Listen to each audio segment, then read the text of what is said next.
Olá, sejam bem-vindos de volta à nossa plataforma de educação à distância, curso de noções de resgate em espaço confinado, módulo agora proteção respiratória, um tema muito importante e a gente vai focar aqui no fazer um resumo do que a gente viu na videoaula aí que vocês já leram, já se inteiraram do assunto, um tema bastante importante, tá? Com relação ao equipamento de proteção respiratória, já observamos que a gente divide em duas grandes classes, né? Os purificadores de ar, que são aqueles que dependem do ar ambiental, dependem do ar atmosférico onde você está. Se você está num espaço confinado, esses equipamentos de proteção respiratória dependem daquele ar que ali está, beleza? E temos também os de adução de ar, que são os independentes do ar atmosférico onde você se encontra. É um sistema totalmente a par daquele ar atmosférico onde você está. Tá? Vamos focar primeiro aqui nos purificadores de ar. São os nossos filtros, beleza? As nossas peças faciais filtrantes, as nossas N95, as nossas máscaras full face com filtros, seja eles filtros químicos ou combinados, são esses EPRs purificadores de ar. Eles são importantes, mas a gente tem que tomar o cuidado, principalmente quando a gente fala em resgate em espaço confinado, que eles dependem do ar atmosférico. Então, numa atmosfera IPVS, ou seja, onde o oxigênio é menor que 19,5% de volume de oxigênio no ar, a gente não pode utilizar esse tipo de equipamento de proteção respiratória, tá? Mas vamos ver um exemplo aqui, igual eu coloquei essas duas imagens abaixo.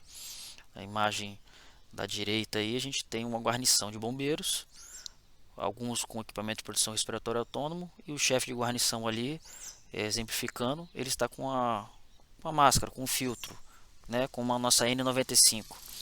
Esse aí é uma imagem de um curso que a gente estava fazendo, no ambiente real, num local onde existem partículas sólidas em suspensão. Essas máscaras, esses filtros já são o EPI do local, ou seja, a gente está utilizando normalmente, mas vamos fazer um resgate dentro de um espaço confinado. A equipe está ali trabalhando. Como é que estão os trabalhadores? Estão com equipamento de proteção respiratória autônomo, porque a gente não sabe como que está aquela atmosfera lá. Será que ela está maior que 19,5? Não sei, tem que fazer a aferição atmosférica usando o nosso detector, que a gente vai ver esse módulo mais à frente, tá? Mas nesse exemplo em si que eu estou mostrando para vocês, a gente mostra que existem sim ambientes que simplesmente utilizar uma máscara com filtro eu consigo sanar minha situação. Por exemplo, na perícia a gente já tem máscaras aí com filtro. O perito pode fazer lá a sua perícia depois do ambiente que já foi feito o rescaldo tranquilamente com esse filtro, lembrando que os filtros têm que ser trocados com regularidade, beleza? Mas vamos para o foco aqui mais importante aqui, que é os de adução de ar. Eles podem ser divididos em três grandes grupos, tá? De adução de ar por ar mandado, circuito aberto e circuito fechado. Vamos primeiro aqui no ar mandado, também chamado de linha de ar. Que tipo de equipamento de proteção respiratória é esse? É aquele onde o entrante ou o resgatista ele entra no espaço confinado utilizando uma mangueira onde o ar que ele respira está lá fora e passa por essa mangueira até chegar a ele ali, beleza? O que a gente vê de vantagem nesse tipo de sistema?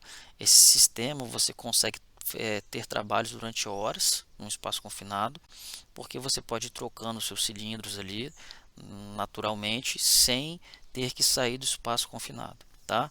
Existe nas indústrias o sistema de arco-fio com filtros e tal, que é bastante utilizado na indústria. Ah, capitão, vou utilizar esse sistema também no resgate. Você tem que avaliar muito bem, porque se os trabalhadores, por exemplo, você vai num caso onde os trabalhadores estavam usando esse tipo de sistema e você vai acoplar o seu sistema de respiração nesse sistema da empresa, por algum motivo, pode ter dado algum problema. Então, confiar nesse tipo de sistema é ruim, tá? O que a gente observou também lá nas nossas aulas, vocês devem ter observado, em ambiente PVS, no caso de fazer um resgate, utilizando a linha de ar, utilizando o ar mandado, necessariamente a gente precisa ter um cilindro de fuga, tá? Esse cilindro pequenininho que a gente tem aí Antigamente a gente chamava de Rapid 15, mas esse cilindro de fuga nada mais é que o que? Deu algum problema na minha linha de ar, por algum motivo eu vou ter que soltar, ou ela rasgou, eu simplesmente vou lá, abro o meu cilindro de fuga, ou se já tiver uma válvula de automática, né, de uma válvula que impeça ali o fluxo de saída, o cilindro já vai estar aberto. Eu naturalmente, se der um problema na linha, eu vou respirar pelo meu cilindro de fuga, tá? Limitações desse sistema: ele não pode passar de 100 metros de linha. Isso porque por causa da autonomia do meu cilindro de fuga. Se eu tiver uma linha muito longa, como é que eu vou sair do meu espaço confinado com um cilindro pequeno, tá? Ponto positivo: a questão da silhueta reduzida do operador. Com um cilindro de fuga, eu consigo passar em espaços bem menores, bocas de visitas bem menores do que, por exemplo, um EPR autônomo. Beleza? Então esse é um tipo de sistema. Alguns doutrinadores eles colocam esse sistema como um dos melhores sistemas para resgate em espaço confinado, mas temos essas questões aí de limitação, enfim.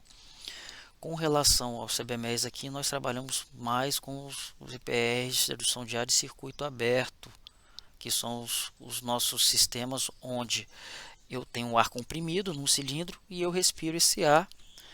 Ao respirar, depois eu exalo, não reaproveito o ar desse cilindro. Por isso que eu chamo de circuito aberto. Já o circuito fechado é aquele que eu reaproveito o ar que eu estou respirando. Então, ao usar lá dióxido de carbono, ele volta por reações químicas ali, eu consigo reaproveitar aquele ar e respirar ele durante um tempo, tá? Comparado o circuito aberto com o circuito fechado, notoriamente a autonomia do circuito fechado é maior. Ok? Mas vamos focar no que a gente realmente trabalha. Tá aqui, ó, o nosso circuito aberto para o EPR autônomo. Esse guerreiro aqui está do meu lado aqui, ó. Não está do meu lado, não é à toa. Tá aí de propósito, porque é o que a gente trabalha. Vamos focar naquilo que a gente trabalha. Capitão, o senhor falou de linha de ar, o EPR autônomo, o nosso EPR que a gente utiliza na parte de incêndio, ele pode ser utilizado? Pode, como deve, tá? Temos algumas limitações, temos alguns pontos positivos e a gente vai comentar aqui, tá? Com relação ao PR autônomo, ele é utilizado e ele está até no manual utilizado nas costas, tá? É um equipamento que ele tem uma autonomia. É importante o bombeiro ele calcular a sua autonomia, mas a gente pode trabalhar em 30 minutos, 40. No nosso curso de espaço confinado a gente fala muito sobre autonomia, não vamos focar aqui nessa videoaula com relação a isso, tá? Mas é um equipamento que a gente pode sim e deve utilizar em espaço confinado, até mesmo porque você está na dúvida, você não sabe que ambiente está lá naquele espaço confinado, você fez um monitoramento atmosférico, mas mesmo assim está meio receoso. Utilize o seu EPR autônomo, utiliza, não tem por que você não utilizar. Ah, mas a minha vítima está lá, ela está respirando, ela está conversando comigo. Calma, existem bolsões de ar diferentes no espaço confinado.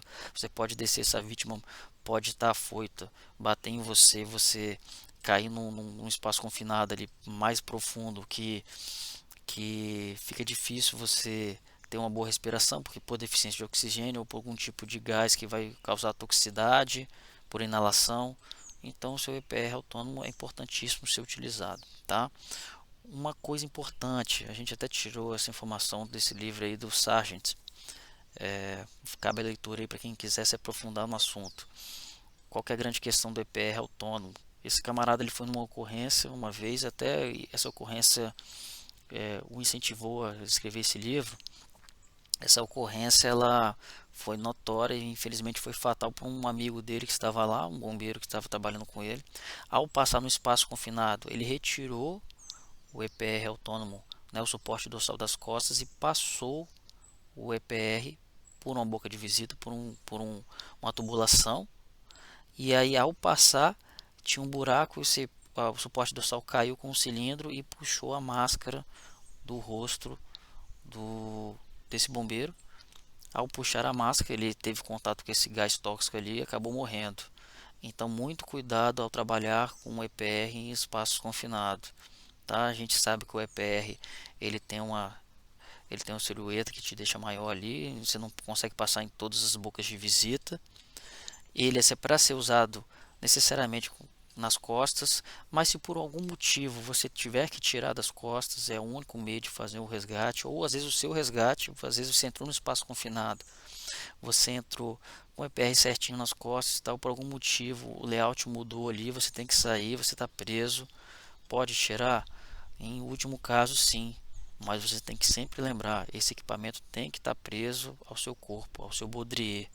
Então, ao retirar, muito cuidado ao retirar o equipamento de proteção respiratória autônomo das costas.